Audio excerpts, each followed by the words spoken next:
It is now time for Ring the Bell Radio, a wrestling podcast.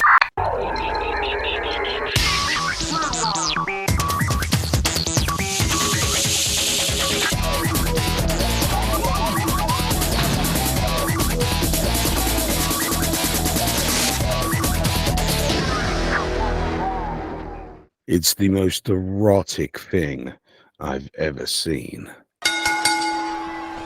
Hello, everybody. JD here. Hi, Barris. I see you waving at me over there. What's going on? Yes, you are listening to Ring the Bell Radio, a wrestling podcast. You thought I was going to do the pause there, didn't you? Well, I didn't. So, much to his dismay, the DJ Barris was mad about the pause that didn't happen. And this is still a Beverly Brothers free podcast. Oh, Yes, Barris, it is.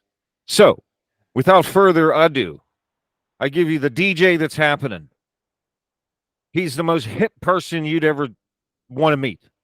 He is the Bloodline's biggest fan. He gets up and does handstands anytime he can.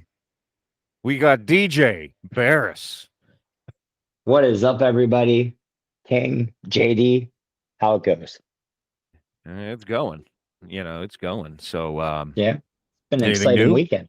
It has been an Um, exciting weekend.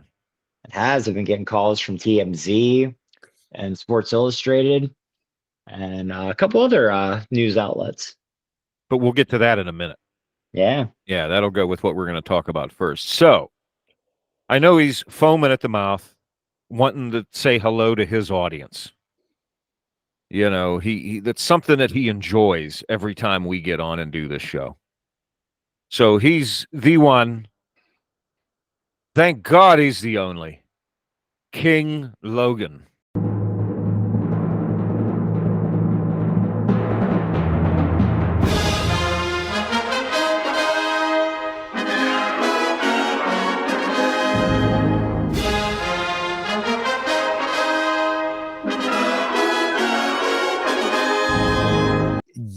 Yes.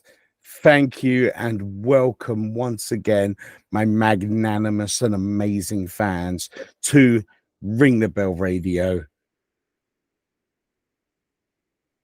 a wrestling podcast with King Logan. yeah. Because I add in the pauses. You got to give the people what they want. So, King, we have some news here that the rabbi kind of told us earlier. It's very interesting news. It has to do with the Hall of Fame. But we're going to get to the rabbi's news after in just a sec. Who? Well, for our first lawsuit of the show, we're going to get to the DJ's. We're going to get to the DJ Barris's. DJ, I've been calling you that for how long? I It's know. still tough to break the habit. I think you're doing a good job, though. It's occasional. Like, it's not like every time. You're No, good. it's okay. It's occasional, especially with Yeah. all those years of the wisdom you were giving people. It's kind of just there. But we'll get to the DJ Barris's Yeah. news here in a minute that has to go along with what I'm going to say. Is they started releasing this year's Hall of Fame class. Okay. And I want to say personally, I am very pleased with this class so far. So we have Bull Nakano, Paul Heyman, Paulie Dangerously, whatever you want to call him. Well, I saw that. I was like, it's about bloody time. Like, Yes, come on, yes. Paul should have been years ago. Now, I saw a video, though, where he said he's turned it down multiple times. Really? yeah, Yeah. I mean, it's the common just thing felt- the common thing is when you do the Hall of Fame, people think, oh, that's it. You're going to be wrapping it up soon. Could that be true with Paul? Maybe. But Jimmy Snuka said it the best because he was like the first or second class when they started the Hall of Fame way back in like 94, 95 or something like that. I think he was up there. Yeah. He was in the first, one of the first three classes. I just don't remember. But I remember he said it the best is when he got up and got his little plaque. The first thing he said is he pointed at the plaque and he said, "This doesn't mean I'm done." You know, but that's a misconception. Is you get that is, hey, you're going to be winding it down. You know, that's not true. Look, Rey Mysterio, Yeah, Ray, bigger than ever now. Yeah. But who I'm very pleased with is the U.S. Express. You got Mike Rotundo and Bow Windham as the U.S. Express. That's another two gentlemen right there. Now I know Wyndham's in there with the Horseman, but I'm more happy with that specific tag team and Rotunda. That was one I didn't see coming. They're being recognized as I say they were a part during the Express fad. I mean, you know what I'm talking about. Yeah, what U.S. Express, Rock and Roll Express, Midnight Express, and wasn't there one more? Oriental Express. Yes. So, which Logan does not like. Mm-mm. I do remember that. Yeah. No, but seriously, that's where you had, I swear, every different, you had an Express everywhere. Yep. But I'm very happy with that one. That one, you're right, I didn't see coming at all. A lot of people, you know, for you youngins that are listening, you're going to have to go to YouTube and look up the U.S. Express. They were above par for their time as a tag team. So, you know, they were same thing as the Rock and Roll at Midnight. They were ahead of their time as far as what they did. You know, and then you guys could, if you agree with me, cool. If you don't, then go to hell. Jeez. All right. No, but it's just I'm pleased with it. I'm very happy. That's a good class so far, and I know you have an announcement too. But I do. This is even going to make it better. Yeah, your DJ is being inducted into the Hall of Fame Music Wing. That's about time. Come Yeah, on. finally. Yeah. I mean, hey, I've been DJing since I was in like middle school. You know, rapping, screaming, playing bass, playing drums. I mean, yeah, it's just, you know, full circle. But I'm still going to be DJing. You said middle school, which that was about 5 years ago. Oh, I wish. Dear God, like 95 years ago. Yeah, dude, I was getting free CDs from BMG and Columbia House. Columbia House, pay $2.99. You get the most awkward off-brand artists you can think of. And the thing is with the Columbia, do you remember once you signed up for it, it never stopped, even if you requested it to stop. No, they're like, oh no, we'll stop, and then they'll send you a letter like 2 weeks later. We miss your business. Here's a card. Pick out 10 more CDs for free. Oh, okay. Yeah, I always would joke with them. By going, it was too much work for them to go press the button that said don't send them anymore, rather than just let them send. Wait a minute. It's like from Office Space. You know, the guy that his whole job was to take one document and walk it down the office and give the document to someone else. You know, and what do you do here? Well, that guy really didn't want to take the document that said cancel the subscription and walk it 6 desks down and give it to the person that said cancel this. So that's what happened. That's why it never stopped. You know, because my dad would always be like, I canceled this and they're still sending me this crap. You know. But yeah, anyway. I had an arsenal like a professional DJ. I just charged a little less, and parents were all about it because they were like, why would I pay over $100 an hour for a DJ when I can get my kid's friend to do it? So you're going to be in the wing with Kid Rock? Snoop Dogg. Yeah. Kid Rock went in, right? Yeah. I think he did. Yeah. So we're going to have Kid Rock. Undertaker's theme. Snoopy Dogg. And now DJ Barris. Man, I know there's probably others, which I'm forgetting, and the audience is going to get upset. But I mean, that's a great lineup, though. Dude, you should all do a set at WrestleMania. We should do a new song together, me, Snoop, and Kid Rock. Yeah. So, and fans, what are you doing? Like, go hit them up. Tell them they should do a song with DJ Barris. And you can have the King as your backup harmony singer. Oh yeah. Yeah, he could be back here doing the shoo-doo or whatever you do. You know. Yep. There's only one song that the king ever needs to sing. And it's dun-dun-dun-dun-dun-dun, dun-dun-dun-dun-dun-dun-dun-dun-dun, dun-dun-dun-dun-dun-dun, dun-dun-dun-dun-dun-dun-dun, do-do-do-do-do-do-do-do-do-do-do-do-do-do, do-do-do-do-do-do-do-do-do-do-do-do, dun-dun-dun-dun-dun-dun. Stone Cold music, beautiful. I thought it was going to be the WrestleMania song. Oh, I hate that song. Don't even. What song? The WrestleMania song. No. Shh. Oh, God. WrestleMania. Got it down now. Pump it up, pump it up, pump it up now. Yeah. I don't hate that as much as I hate the Beverly Brothers, though. So that's good. Well, here's the surprise bonus. No. Are you ready? They're inducting me into the Hall of Fame.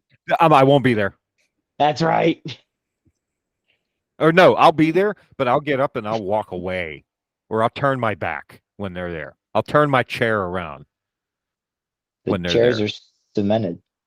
Then I'm leaving while they're on stage, and I'll come back while you're on. Okay. You're It's a sitting figure right of in speech, between dude. them. No. That's where I had your. I'll slap them.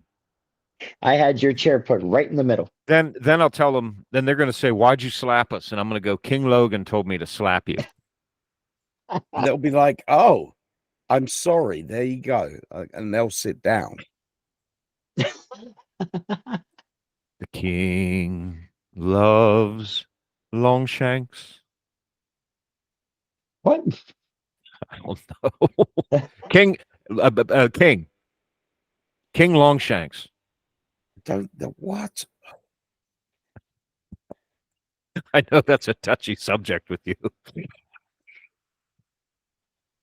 You didn't hear it when I sang that great verse. The king loves Longshanks.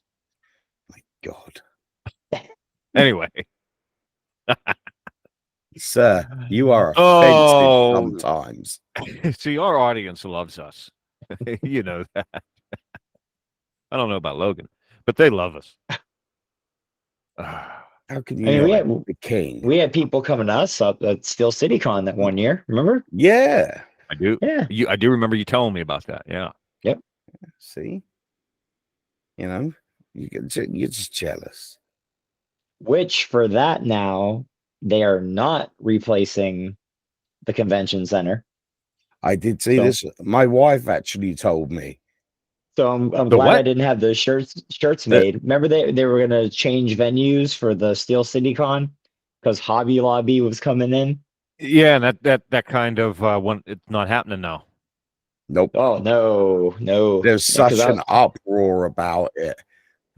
Like, look, people love their little convention center. They love their steel cons, things like that. So yeah, people went nuts, and within a week they were like, "Okay, it's not happening anymore. It's all good." Well, that was public opinion right there. You know, Pittsburgh people were hitting up Hobby Lobby and being like, "We will take your establishment and we will protest it." And it's just like, dude. Sorry, say it correctly. We will yin, and your stillers while you're down the creek. Yins, y'all, yins, Jaggers. We have a genuine Englishman trying to talk Pittsburghese, ladies and gentlemen. It's Jagoffs, not Jaggers. No, Jaggers are the ones that get ya. Yeah, in the woods. In the woods. The Jaggers get.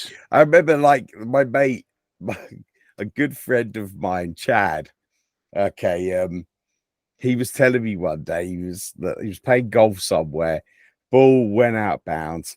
He went out to get it, and he was like, "Yeah." And I walked in there. It's a bunch of Jaggers, and I'm like, "Jaguars, like the cats." There was a bunch of them. So no, Jaggers. Jaggers, yeah. What are you saying? I got that bit. Jagger bushes. Like, Jesus Christ, man. Literally, it was like the most shocking thing. And this was like maybe 3 weeks after I'd been in America. And you got to remember, I lived with a Canadian when I first moved here and a Scottishman. So, the Pittsburghese wasn't there at all. But yeah, when I sat down, like Chad is the stereotypical Pittsburgh guy. He really is. Jaggers. And yeah, everything's a jag off. Jag off. Yeah, jag off. He's a jag off. I love him. It's great. He says all the great words. But yeah, sometimes it's confusing to listen to.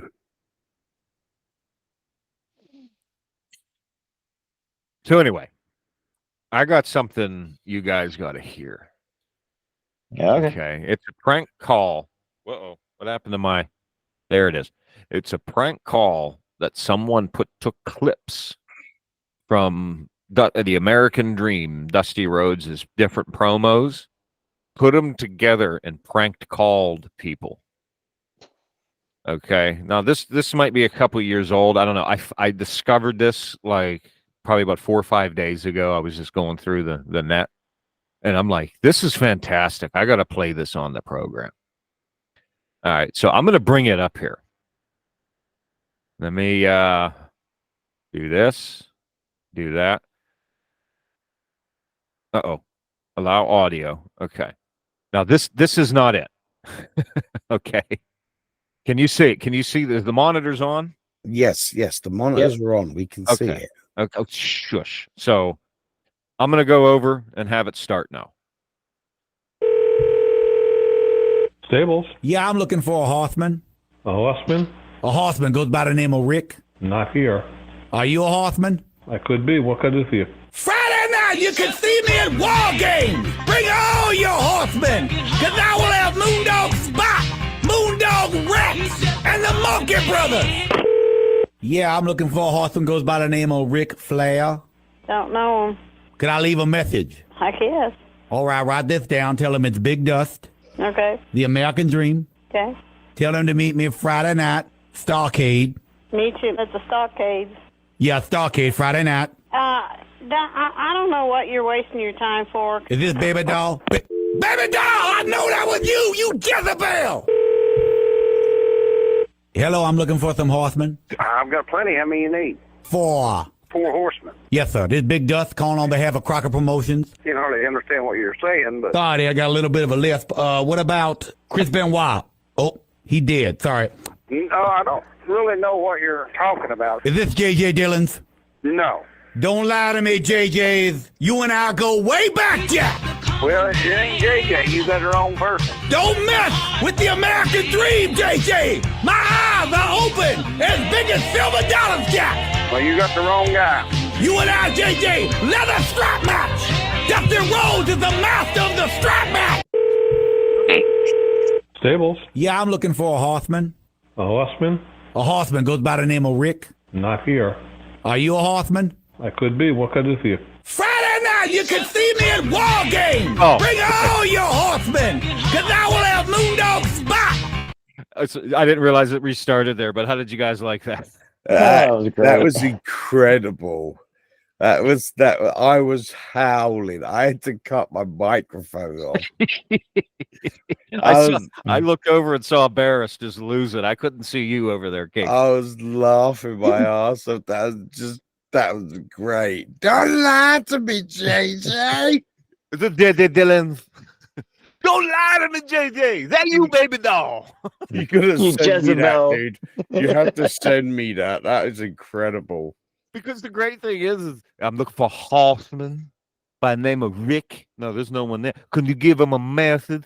Meet me at War Games. Yeah, that's funny. I thought you guys would enjoy that, and I thought the audience would enjoy that real quick. Oh, I had to cut my mic too. I think I saw the DJ almost fall out of his chair. Yeah. But yeah, I thought you'd get a kick out of that. Now, we should do that with Jim Powers. Prank call him? Yeah. No, I Jim will don't know turn how up that's at your gonna end up. house. Yeah, right. Oh, Jim's friends with us. We should know. The thing with Jim is knowing him, he'd probably like, I thought you were dead, Dusty. But we should take things with Dusty and call him. Oh, You I can get don't like know. a Dusty soundboard. I used to do that on the computer, like the Yahoo chat days, and have a whole Yeah. soundboard of like Bill Murray and E-Bombs World. conversations. Like, dear God, couldn't believe people fell for it. Well, the King and I, okay, this is going old school. I was about Rabbit, to say DJ, Arnold. DJ. Yep. King and I, when we were back in college, there was a campus TV show that we did. Okay. And just because we had a quote unquote caller call into the show, and I was sitting over on the computer on the other side of where we used to do it out in college, and we had the speakers turned all the way up, and luckily it sounded good enough that it was like, oh, this could be speakerphone, and I'm over there on the Arnold Schwarzenegger soundboard saying like hello, and he's having a conversation with me hitting the different Arnold responses, and I got into made him get into an argument with a soundboard. Yes, it's true. I just wish. I think a copy of that still exists somewhere. I mean, I know I have one. I just got to find it. Oh, I want to hear that one. That sounds awesome. Yeah, and you know what the funny thing is now we could have done all that on our phone now, King, if we were there. Yeah, how crazy is that? Okay, so check this out, DJ. And then there were no smartphones. Might have just came out. No, it was before, because It I was before. had this really hardcore flip phone. So did I. Okay, we had the flip phone. So you know how you're on a smartphone now, you want to take a video of something, you have a YouTube account, you just go there and you upload the video from your phone. Yeah, Okay. bada bing, bada boom. Bada bing, bada boom. Here's the process of then is, at least we didn't have the technology available to. I know there was a faster way to do it, but we didn't have it available to us. We had a DV tape camcorder. Mhm. The little mini tape camcorders. We had to film the show on it, and then I would take the show home, have to put this tape into a VCR. Okay. Copy it, because for some reason the connections at that time wouldn't be read to a DVD recorder. I don't know why. So like I could have plugged this camera cable into a DVD recorder, but it wasn't recognized it. So I had to plug it into a VCR. Oh, Okay. geez. Record it, put a blank tape in, hit record, hit play. So it recorded to a VCR. Then I had to take it from a VCR and hook that up to a computer I had that had the AV inputs in the back. Because again, if you would hook this camera in directly to the computer, for some reason it wouldn't read it. And so after it was digitized, then I can go in and edit it. Then we could go to YouTube and upload that. But Oh, wow. time you recorded it, you had to step in the process. The quality, and Logan will tell you this, the quality just went. Yep, down. Oh, it was bad, but we did it. So now, you guys in the mood for a little watch along? Let's do this. Yeah. DJ, I'm going to let you pick what one you guys see. Shayna Baszler. No. This is back when Raw. There was that point where Raw got wrestling was in general was really at a low point, as in interest. This is after Raw started, but before the Monday Night War. Okay, so you had Raw on for a couple of years, and then remember everything just kind of like wasn't in the public's eye, wasn't anything. So we either have a match Friar Ferguson. If you know who that is, Barris. I do not. Okay. Or Phantasio. You don't know who any of these guys are. What about Wendy Richter? No. So Okay.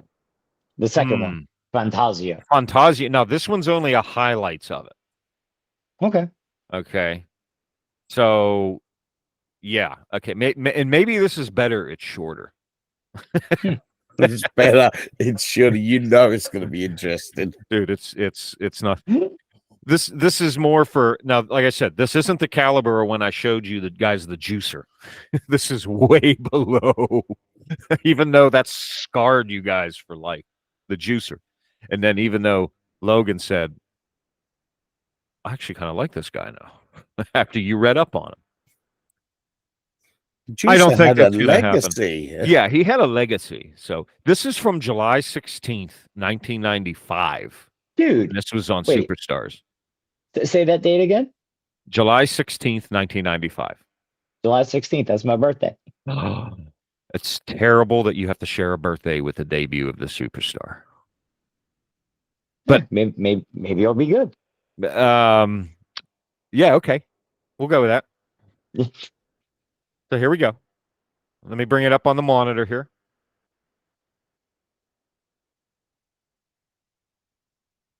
We're up there, and I think here we go. The first time we've seen. Oh. He turned that candle into a walking stick. Very nice. Phantasio making his way to the ring. His debut. Does he wrestle with that mask on? Tony DeVito here this week on WWF sort of. Wrestling Challenge. No relation to Danny DeVito? We don't think. I don't think so. He does resemble Rhea Perlman somewhat, but that's another story. Oh, smoke came out of his hat. Did I see what I thought I saw? Smoke came right out of his hat there. He does. He wrestles with it on. Oh my! What? Spider-Man! Kids, you must be 18 years of age or have your parents' permission before calling. Hey, this guy's good. He's certainly got Mr. DeVito off balance here, literally and figuratively. Arm drag takeover, and it looks like he's ambidextrous. We have a southpaw on our hands, perhaps. Well, he's gone both ways. He's got some left-handed moves and some right-handed moves. He's not bad either. Oh, my God. He kept DeVito off balance, as we alluded to, and you have to be impressed. The illusionist has been very methodical, hasn't made any mistakes. He's been very deliberate here in his execution inside the squared circle. I wonder if we've seen the last of his tricks, though. Well, you know, he doesn't have any sleeves or anything to hide anything, any cards or rabbits or whatever. Right hand by Maybe he doesn't do rabbits. I don't know. Maybe rabbits aren't his thing. I don't know. Again, we don't know a lot about this guy, ladies and gentlemen. We're seeing him for the first time, as you are. And good shoulder block. Nice elevation on that. Nice move and firm control. Scoops up DeVito. And planted him. That was the pity clap right there. And it does it one more time. Yep. I love that he's like putting his arms up. He's really into it. And the crowd are like giving him a little bit of cheering. What? What? He just took DeVito's underwear right off from him. He reached right down into DeVito's tights and pulled off his underwear. And they're nice underwear. They're boxers with flowers or hearts or something. Holy man. Oh, look out! He just that's Hebner's underwear. Well, I think. And they're striped. They match his shirt. At least he's returning them to him. You better hold on to your underwear, Jim Ross. I'm going to. Do they match your tie? Well, I didn't. That's personal. Oh. Well, I guess thing had to start out somewhere. King, please say something. I know you're frothing. First of all, I was incorrect. It was not a mask, it's face paint. But the quality at the beginning is so bad, it looks like he's wearing a white mask. He was. He was, and he took it off, and he had face. Yeah. Oh my God. He was had his mask had his face paint was the exact same thing as the It'd mask. be like Kane takes off his mask and it's face paint of the Kane mask. Yes, over his that's face. exactly how. Yeah.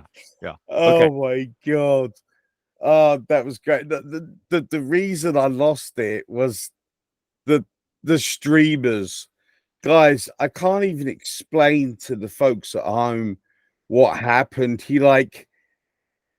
got thrown across the ring and he turned around and a bunch of streamers came out of his hand, and that was enough to shock the other guy in the ring to not finish his move. Absolutely amazing. Like, wow. I'm in love with Phantasio. What's his name? Phantasmo. Phantasio, maybe. I know I had seen it before. Like when he came out, when he stepped out, I was like, oh, okay, I've seen it.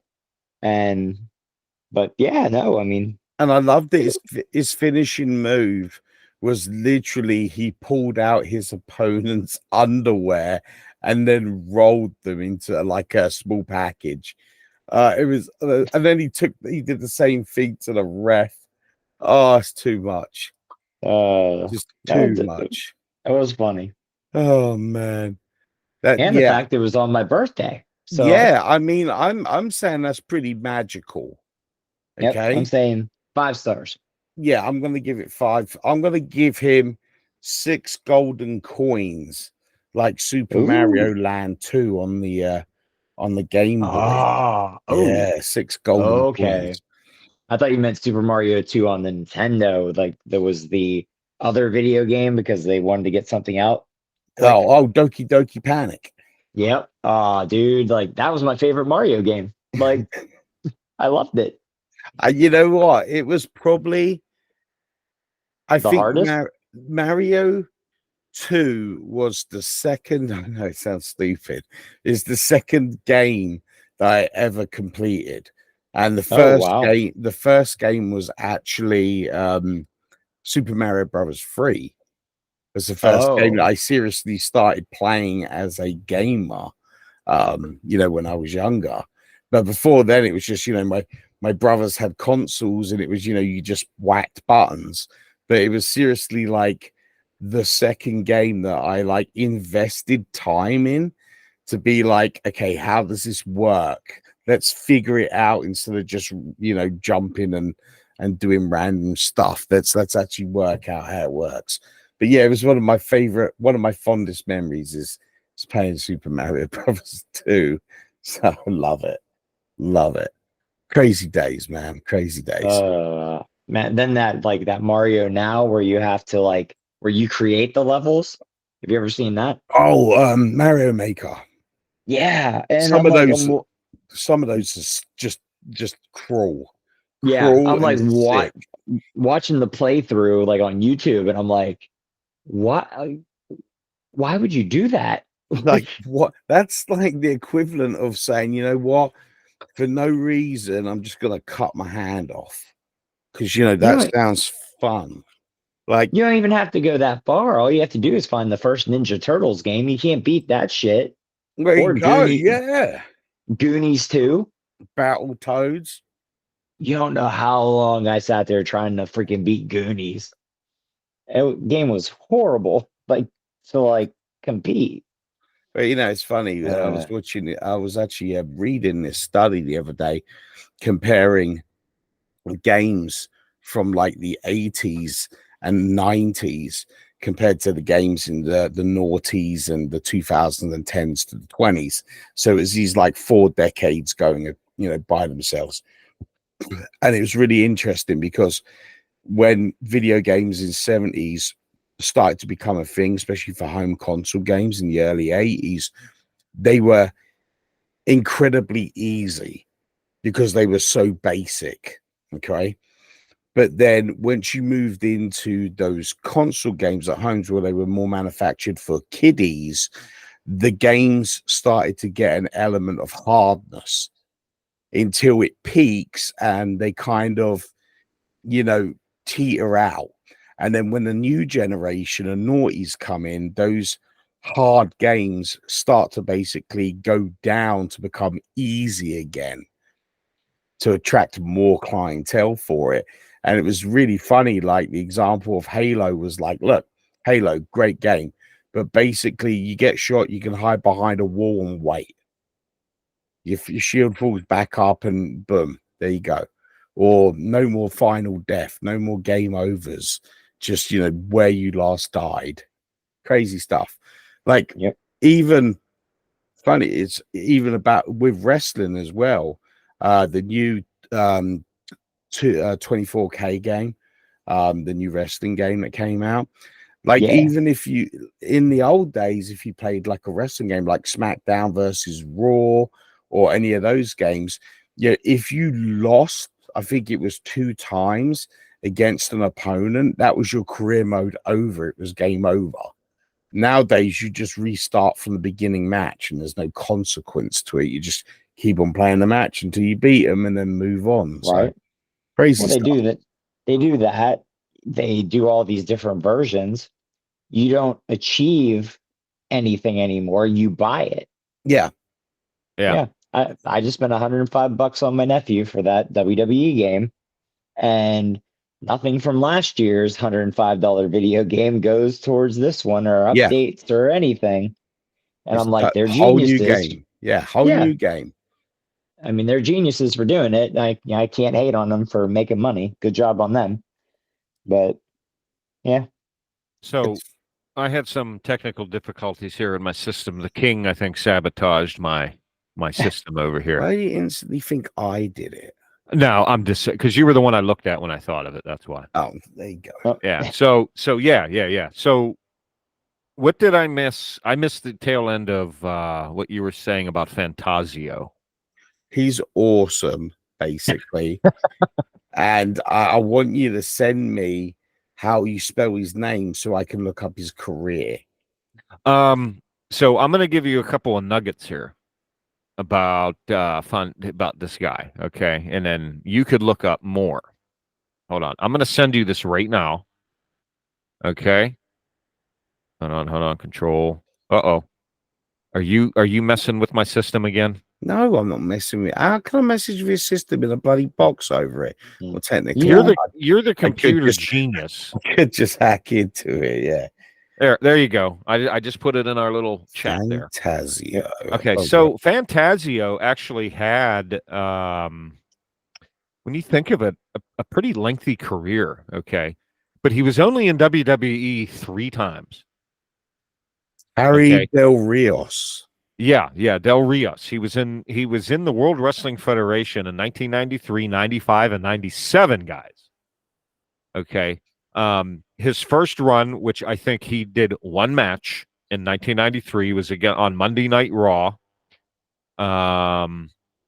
against a wrestler named Bobby Who. Okay. You wouldn't see him again on WWF programming until 1995, where he portrayed the babyface named Phantasio, a magician wrestler. So he did that match. You never saw him again. He returned in 1997, appearing in a dark match on an episode of Monday Night Raw, right? He wrestled and was defeated by Aldo Montoya. So I didn't think Justin Credible was still doing Aldo Montoya in 1997. Yeah, because I was like before his ECW run. So yeah. So and then he also wrestled a bunch of house shows against Mark Henry in December of 1997. So he really didn't have a WWE run. He was there 3 times and did a couple of matches. But are you looking him up too, Logan, or no? I am. You are? Okay. So what else are you finding about him? No, really. Just everything you said there as well. Mark Henry did the Independence, did TNA in 2002. Okay, I didn't see that. TNA. Yeah, where he wrestled as Del Rios essentially a rip-off of Scott Steiner and his Big Papa Pump character, but was not used by TNA after the initial broadcast. Okay, that was June 19th, 2022. In 2003, Rios made a short-lived comeback as Schlock. He teamed up what? Schlock, S-H-O-C-K. Shock. Oh, yeah. Not that's schlock. Shock. This is what happens when you don't have your glasses on. He teamed up with wrestler AEW. British, AWE. Oh, AE. Put your glasses on. I don't have them down here. He teamed up with wrestler British, in parentheses, quote unquote, British Storm, Ian Harrison. The team would wrestle primarily in Memphis Wrestling. He retired from wrestling in 2005. So it looks like Phantasio had a career from 1993 to 2005 with 5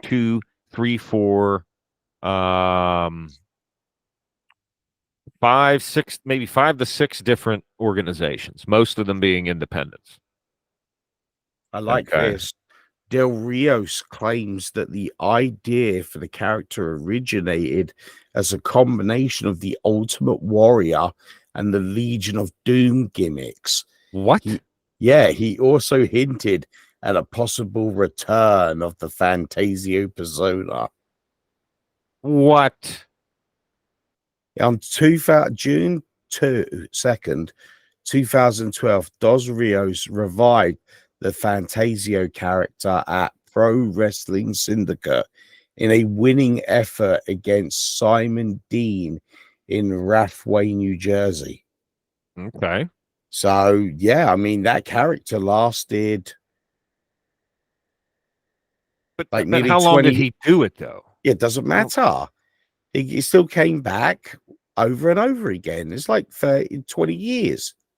But he didn't come back as Phantasio every time. It's like, it doesn't matter. His Phantasio came back in 2012. All right. His Phantasio came back to him in 2012. He got the magic back in 2012. Love it. So you actually like this gentleman, like this character. Phantasio is my new favorite underdog. So I love him. The match that I just showed you and the audience heard us watch, that is the one and only WWE match of his that is known to exist. Because, like I said, 93, he did a match on, he was most likely just a jobber, not a dark match, but he was just a job. I hate using that term. He was, what's another word for a jobber there, Barris? Worker? You just say worker, yeah. Because talent. Okay, he wasn't enhancement talent, but worker. Let's say worker. Yeah, because with us in the past, talking to these different retired wrestlers, especially Barry Horowitz, he says, I don't like the word I don't like the term jobber. You're out there doing, but you're out anyway. And then 95, that was his one and only time doing Phantasio. You never saw him before that or never saw him again. Now, whether he was doing house shows as that character leading up to that, I don't know. It doesn't say anything. He probably had to, unless that was a completely cold character, so to speak. Like, they didn't even warm it up to audiences. They just threw him in there cold like that. I don't know. It's obviously they stopped him from wrestling because he had magical powers. Did you not see the streamers coming out? That could be deadly in a match. Okay. He was using fire when he first came out of the gorilla. Now, obviously, he could Hadouken fireball somebody in the ring. He's too powerful. It's like The Undertaker.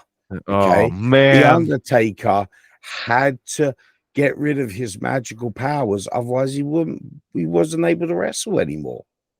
So I mean, that dude could lightning bolt you and your wrestling ring, only if you're watching at home. But he could literally do crazy things like that. So this is why Sting and Undertaker never had a match because Sting could literally fall from the ceiling and land in the ring. That's magical power. There's too much power in the ring. Flew to the ring once. The Taker flew to the ring once with his big bat wings. But when he had bat wings, like, because he used magic to make himself have bat wings. Come on. Like, now check. You're check not that this out. naive. Right. So Phantasio, and his real name, what you say, was Harry Del Rios. Okay. Mm-hmm. I got a list of his championships and accomplishments here, and it's actually, you're going to be kind of impressed here, guys. So when he was the Memphis Wrestling Southern Heavyweight Champion one time. Nice. He held the NWA North American Tag Team Championship one time with Brian Christopher. We all know who Brian Christopher is, right? Mm-hmm. King. Sorry, I was burping. Brian Christopher. Raven. No. Brian That's Scott Christopher. Levy. Remember Scotty Too Hot, Too Cool. Oh, okay. Scotty Too Hot, and Brian Christopher was Jerry the King Lawler's son. Yes. So he held the NWA North American Tag Team Championship one time with Brian Christopher. Now, Power Pro Wrestling Heavyweight Championship one time. He was ranked in Pro Wrestling Illustrated. Del Rios, Phantasio, was ranked 260 out of the top 500 single wrestlers in Pro Wrestling Illustrated top 500 in 1997. In the United States Wrestling Association, he held their heavyweight title 2 times. And then it looks like there was a federation called this is spelled with an X, Excitement Wrestling Federation. He was the heavyweight champion there one time and the tag team champion there one time. So he has a nice little resume of captured gold there. You know, so I think Logan found his new favorite person second to The Undertaker. I did. You did. Yeah. So there you have it, Phantasio. We gave you a little we showed you the match, and we gave the audience a little bit of a rundown of exactly what Phantasio is. If you want to go and see the match we are talking about, just type in WWF Phantasio. There's only one match that can come up, and it's his debut match from June 16th, 1997. July 16th, 1997. I give it 5 stars. Really? Yeah. You'll give this 5 stars, but you'll rip apart the juicer the first time you saw him wrestle. Yeah, but this dude entertaining. Had the commentators getting in on it, stealing people's boxers. I mean, they're lucky they stopped him when they did, because you couldn't get any better. So that's why they took him off TV. When you're up that high, you only got one place to go, down. Oh my God. So you guys are smoking something, right? Well, I know Barris is. I mean, he's basically a third Beverly brother. Oh my God. Dun, dun, dun. $5 in the jar. So only if you play the Beverly Brothers theme song. No. I said if you even mention anything with the Beverly Brothers, $5 in the jar. I'll pay $7 if you play the theme song. I'm not playing the theme song. King, don't you dare. Thank you. King, use the Commodore 64. Boop, boop. So while you were talking, I was actually researching things, interesting things for our audience at home. And Excitement Wrestling Federation, okay, only operated from 2001 to 2002. Okay. But the official definition of the X, because they didn't have anything for an X, became Excitement as cited by Mean Gene Okerlund in the extras on the XWF DVD, and not Extreme as sometimes written. The idea was generated by Kevin Harrington as an idea of replacing WCW after it was brought by WWE. He suggested the plan to several wrestling superstars at the time, including Hulk Hogan, Jimmy Hart, Nasty Boys, and Greg Valentine. These conversations led to the ex-Wrestling Federation coming together and Jimmy Hart becoming the president of the company. So it's that XWF. Mm-hmm. That's the one. Yeah, that's the one where you saw. I don't know if you ever saw the guys saw the Hogan versus Perfect match. Yeah. And that you remember because they brought Bobby Heenan. This was after WCW. They brought Bobby Heenan back. There was the mouth there. Yeah. I didn't realize that's what that was. Jesus. Yeah, this is crazy. Because they got Tony Schiavone to be the announcer. Like yeah, it was WCW again. Yeah, Jerry Lawler was brought in to be the color commentator. Yeah. They also brought in Mean Gene, Rena Mero, Rowdy Roddy Piper. No, I just read something here, and AJ Styles did a match there. Yep, Kurt Hennig, Mr. Perfect, your favorite guy. Yes. Bobby Heenan, Hogan, Vampiro, Buff Bagwell, AJ Styles, Christopher Daniels, Nasty Boys, Hacksaw, Jim Duggan, Jimmy Snuka, Jr., Marty Jannetty, Greg Valentine, Horace Hogan, Ryan Sakoda. I knew they had a resume of guys. I mean, wow, it goes on and on. There's a lot of people in here. I mean, for something that only ran for like a year. Yeah, I knew it was because I remember seeing this and it did not last long. So it was within that year it shut down again. Yeah. So that's interesting now.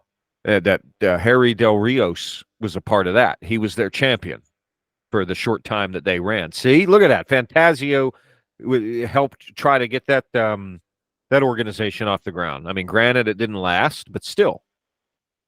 He carried the whole company on his back.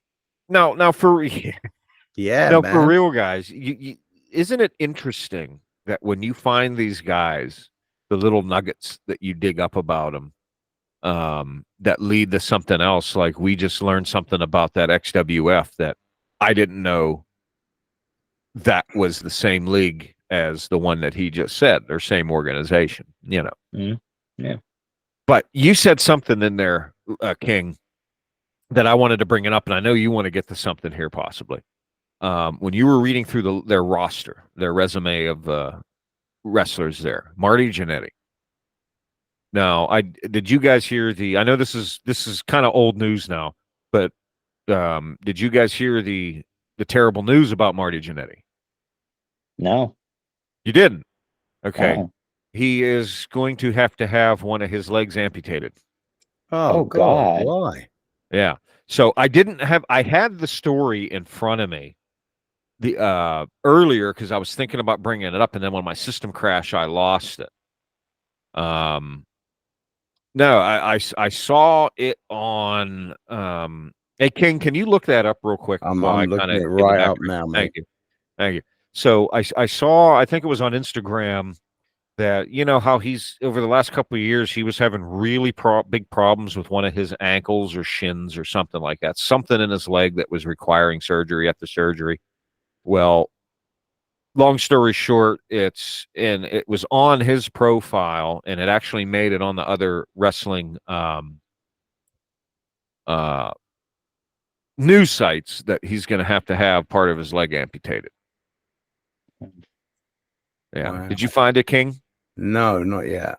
I was reading some other crazy shit about Marty Jannetty, and I went on a roller coaster tour of his life. It's fucked up. That kid's crazy. Yeah, crazy. Let's have a look here. So this was from actually last month. And here's something right here. I can't hardly formulate a sentence right now. Yeah. It's a tough time in my life. Yesterday, they told me they told me that they want to cut my leg off. Struggling with that, my brother called last night and my sister died in his arms, basically. I didn't even know what I'm saying right now. I don't think I'm doing the podcast show tomorrow night. Please forgive me. I do love you all. Just can't. I'm so lost right now. P.S. Many of you know both my sisters. Diane is still hanging in there as a mofo. Diane, stay strong. Keep belief. You too, Gino.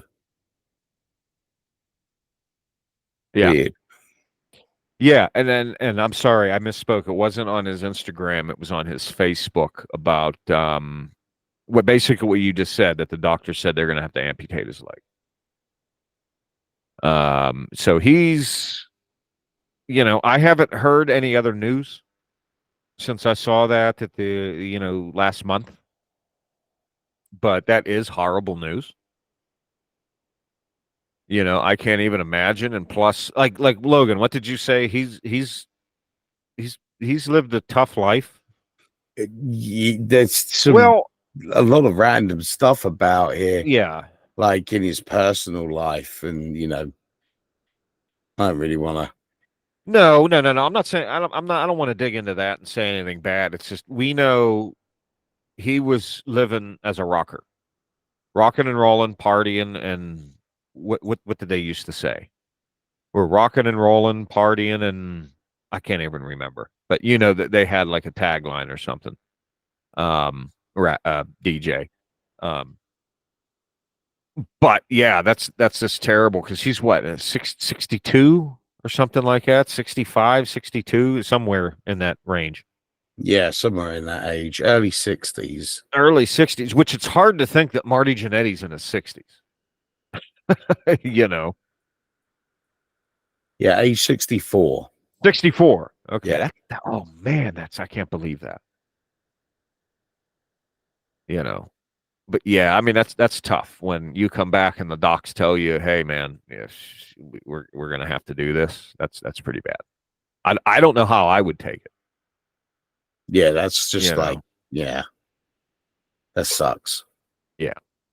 All the best to him. Hopefully things work out. Yeah. Oh, speaking of things working out, before we get to the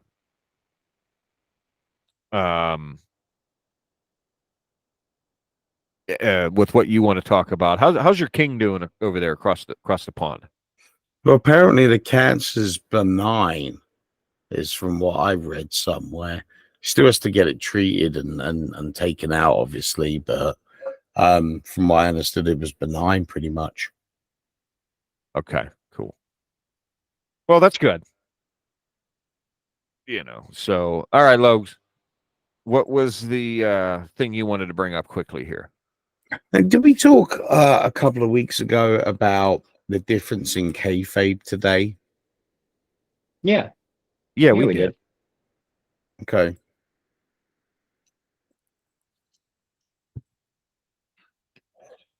So I was lighting my cigarette. No, I just wanted to touch on it in a couple of other ways, like this whole Rock, Roman Reigns, Seth Rollins, Cody Rhodes tag team thing that's going on. Right.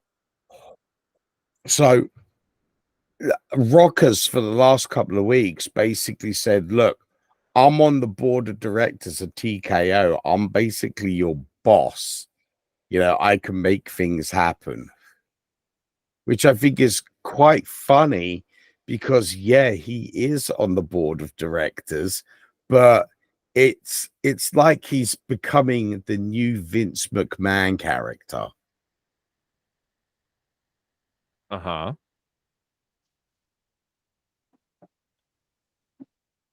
That was and Well, I'm just saying it's you were going somewhere with this. I find it fun how they're sticking to real life, but sensationalizing it. It's like that the interview I watched with Samantha Irvin, where literally they were like, you know, how did you feel when Logan Paul hit Ricochet with those brass knuckles? And she was like, yeah, he's a cheater, blah blah blah. Like she leaned into it. Obviously, we all know he didn't get hit with brass knuckles, but she really leaned into playing that he actually got hit in the face by brass knuckles, and Ouch. Logan Paul was a cheater for it. So it's so interesting to see these little combinations of kayfabe and real life. We all know Ricochet is dating Samantha Irvin. We know this. Everyone knows this. They've even stated it on air. Okay, so we know it's a thing. But for her to really play into the angle that Ricochet got hit with brass knuckles, it really surprised me, because I thought we'd moved past this kayfabe, kind of when talking about matches, but it isn't. It's still alive and well, and there's a few more examples that have happened over the last few weeks as well with it. And it's just interesting to see how kayfabe is still there. It's just hidden in the background a little bit more. You see, okay, Dom got married, right? Yes. So what's been the whole thing these last couple of years with Ripley and Dom? Ripley would be going, well, that's my Dom, or my dirty Dom, whatever. So when I saw Ripley and what was it, Priest at Dom's wedding, and I went, okay, they're keeping the kayfabe going a little here.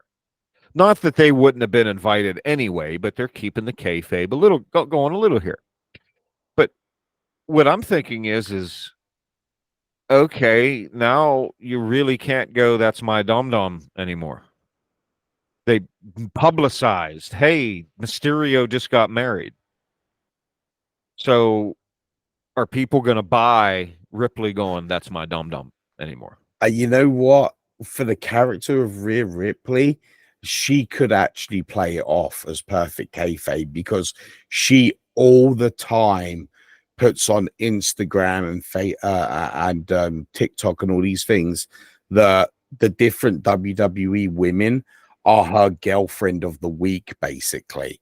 So if they put a picture of themselves looking really hot in a dress, she's like, you're now my girlfriend. Okay. And then next week she was like, I got bored of such and such, you're now my girlfriend. So she could get away with it saying like, yeah, I like the little girl, so I let Dom marry her. Yeah, I get you. I mean, it would work for Rhea Ripley because she could just play it off like that. I mean, everyone knows, yes, these are just characters these people play. This day and age, these are just characters that these guys play. They still go home to their families. But we all know how wrestling fans are.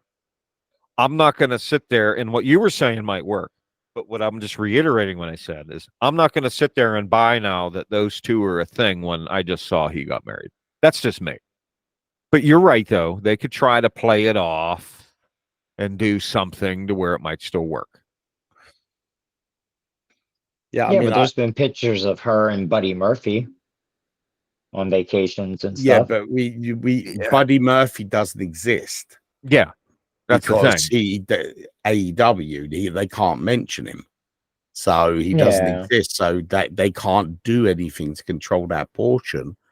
But think of how many WWE wrestlers actually post as their wrestling personas. Yeah. Well, plus here's the thing, the DJ. It's always Ripley can post with her boyfriend or whatever. No one's going to pay attention to that because it's Ripley saying it's my Dom Dom. If it was Dom Dom going, that's my Ripley, then that situation's reversed. Think of that. Where, oh, wait a minute. How is he yours when she's obviously they're engaged or whatever? Well, I think in the real world, you get what I'm saying. I think it's just because people really enjoy watching Ripley. Oh, I know. You know, I think yeah, so do I. Not just that. I mean, like the character in itself, she's a strong female persona who doesn't give a monkeys about what anybody else thinks about and does things what she wants to do.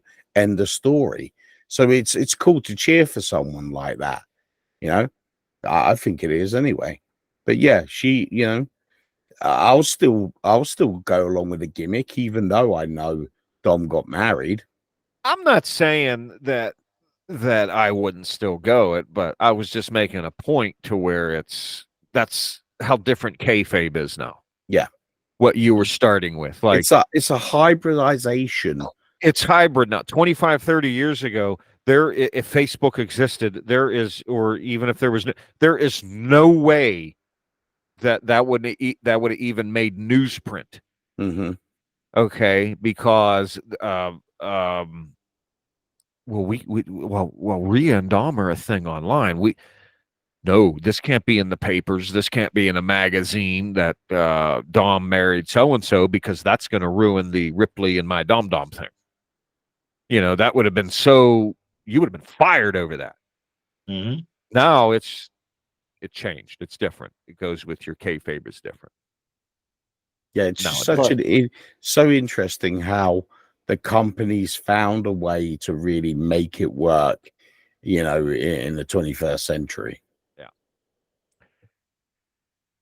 So, gang, I think we've reached the end of the road here for this specific episode, unless although we've come to the end of the road, still I can't let go.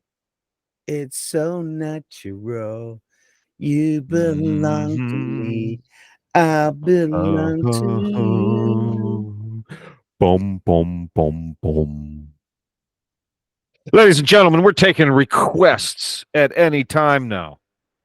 We'll play bar mitzvahs, weddings, graduation parties, reunions, business meetings. What are those video things that people can buy?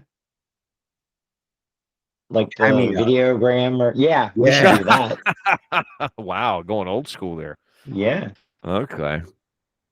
Hey, Barris, I want you to go down. I want you to go into a GC Murphy's Mart and buy an orange slice, and then from there head to Ames so you can get your favorite CD, and then from there you could go over to Hills to get some popcorn and a soft pretzel and an icy before you travel downtown to go to Lazarus, Kaufman's, and Horns. Okay. Do they still have their Ticketmaster computers? That I don't know. You'll have to find out when you get there. Okay, because then people can buy their tickets for the Hall of Fame for when I go in. Cool. And did I mention that you could go to eat, take the credit card, and then you can go eat at the LB's Big Boy? Okay, so I wanted to go to Eaton Park so I can get a cookie. That's Pittsburgh right there. Rabbi, you just totally missed DJ. That's the second lawsuit of the show. We're going to get sued. You just didn't realize that every single one. You did realize that every single one of those places I named doesn't exist anymore. Yeah, I was going to stop by NRM too, and Greengate Mall. Yeah. The funny thing is none of these places ever existed for me. So. Dude, you talk. Okay, we're gonna get nostalgic here for a second before we close out. But Greengate Mall had to be the coolest mall that ever existed. I never went there. You never went in the Greengate Mall? Okay, you're just gonna have to look up old old photos of it online. Okay, but Yeah. that was the coolest mall that ever existed. Okay, You the know, Walmart's there now. you know, the funny thing is like you sound exactly like my wife. Like you sound like new age boomers. Like, oh, I remember when Hills was down the street and you could get a hot pretzel and popcorn At for the snack under bar. $1 Yeah. at the Yeah, snack yeah, bar. yeah. Green Gate Mall was the coolest mall ever. And my wife has said that several times to me about how Really? Green Gate Mall, or we'll drive past Walmart. Well, Green Gate Mall's behind Walmart. I know. Because I Monkey know. Ward's We all was there. know. Well, no. Here's the thing, Logs, is when you walk in the Walmart, you walk in through the front door at the Walmart out in Greensburg, you would actually be on the roof of Green Gate Mall, because when you drive in there now, that's all filled up to be basically street level. When you used to drive in the Green Gate Mall, you came off the ramps and you went down. It was down in a pit. So when I say when you're on floor level in Walmart, that would have been the roof of the mall. That's how much fill they put in there. Yeah, I remember it being built. You remember it being built. Built. Okay, but yeah, that's right. You would have been here right when were you over here before they demolished Green Gate Mall?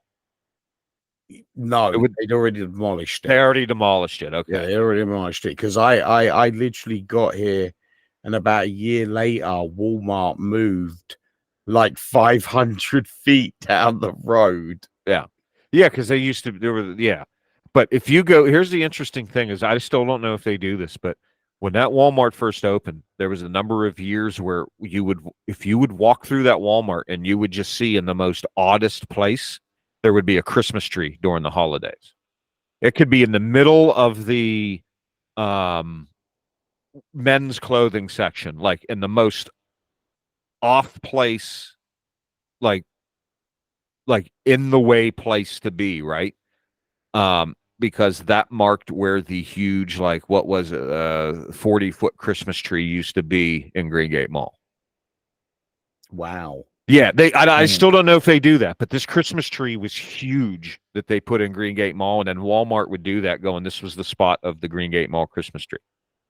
I don't know if they do that. But anyway, Rabbi, that's the third lawsuit. DJ got us off of it. We're gonna get sued. Okay, maybe I got to start putting money in the jar every time I say the R word. So, ladies and gentlemen, you can check us out on Facebook, Instagram, X. And if you'd like to send us an email, hate mail, love mail, ringthebellradio@gmail.com. Send King your comments on wrestling about anything. Ask the King a question. How about that, King? Send the King. We've always said send your letters to the DJ. We're going to send them to the King now. Ask the King a question. Does it have to be wrestling related? That's up to the King. We would prefer it, but you send me your King questions. Any kind of question. Doesn't even have, let's say this, doesn't even have to be wrestling related. There you go. Just send him a question. I know Rocky has to have a question for you. You hear that, Rocky? Send your King a question. And other than that, you go to our website, ringthebellradio.com. You go there, click the button that says listen to the podcast, and you'll see our whole library of past shows. And I think we challenged the audience, King. The last show is go to the episode where it's called We Book Our Own Pay-Per-View. And we told the audience, what does Logan think lumberjacking is? Didn't we not? Go to that episode still. And we will read. We're going to wait a little while. This is going to be out there for a while. So we can get your responses. And we even said we have an autographed picture of former WWF and WCW superstar Jim Powers that the winner will get. Go there and yes, tell us, what does King Logan think lumberjacking? You have to listen to the whole episode to find out. But other than that, King, say goodbye to your fans. Goodbye, my magnanimous fans. Oh, that was so original and well thought out. So, Rabbis, oh my God, that's 4 lawsuits. Bum, bum, bum, bum. So, DJ, when's your wisdom coming back? I need to hear some wisdom. Okay, you think on that while I say goodbye. Yeah. You could tell us in a future day. I wasn't prepared for the song yet because I'm still sifting through a couple. Okay. But we're getting closer. Yeah, we're getting closer. We're in like a 10 song. Like I got to break it down from 10. Okay. So, ladies and gentlemen, I hope you had about as much fun as we did.